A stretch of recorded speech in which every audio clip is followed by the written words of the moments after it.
Aujourd'hui, on va faire quelques petits exercices de cas concrets sur le monohybridisme. Les deux exercices sont issus de mon cours. Donc pour ce premier exercice, nous allons travailler sur les souris.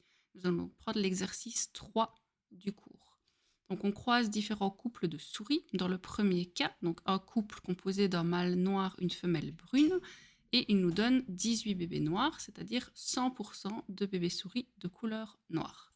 Quelle information peut-on tirer de cela? Que chez la souris, la couleur noire domine sur la couleur brune. Donc nos souris de départ avaient les gènes grand N pour le mâle et petit b pour la femelle. Donc je rappelle, une lettre majuscule quand le gène est dominant, une minuscule quand il est récessif. Le mâle ne peut donc donner que soit le grand N, soit le grand N à ses bébés. Jusque-là, c'est facile. Et pour la femelle, pareil, elle peut donner soit le petit b, soit un petit b. On fait donc notre échiquier au carré de Punnett.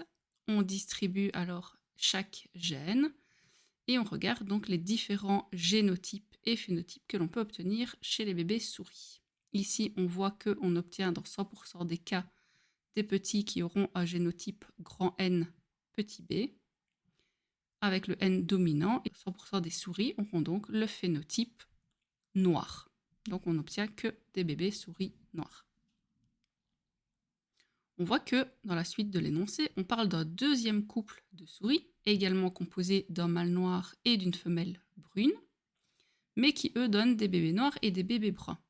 Si, comme dans le cas précédent, on avait affaire à un mâle grand N et une femelle petit b, on aurait 100% de bébés NB, c'est-à-dire noirs.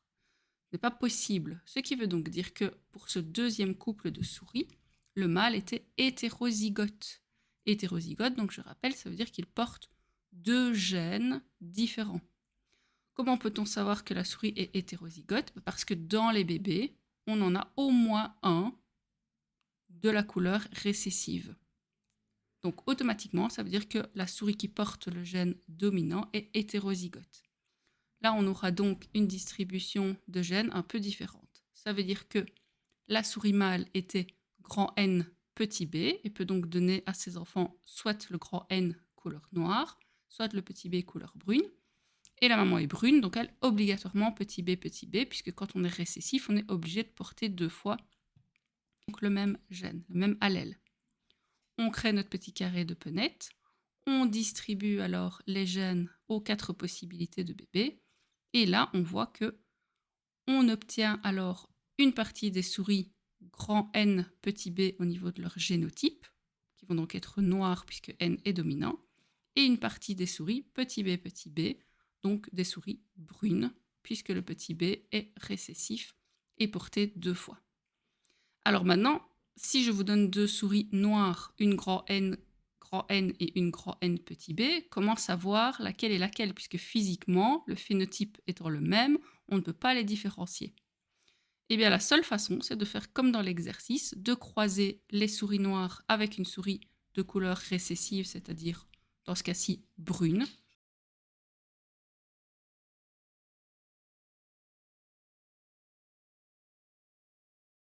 Si notre souris de départ est pure, c'est-à-dire grand N, donc homozygote pour le gène N, tous les petits bébés donc, seront de la même couleur, c'est-à-dire noir.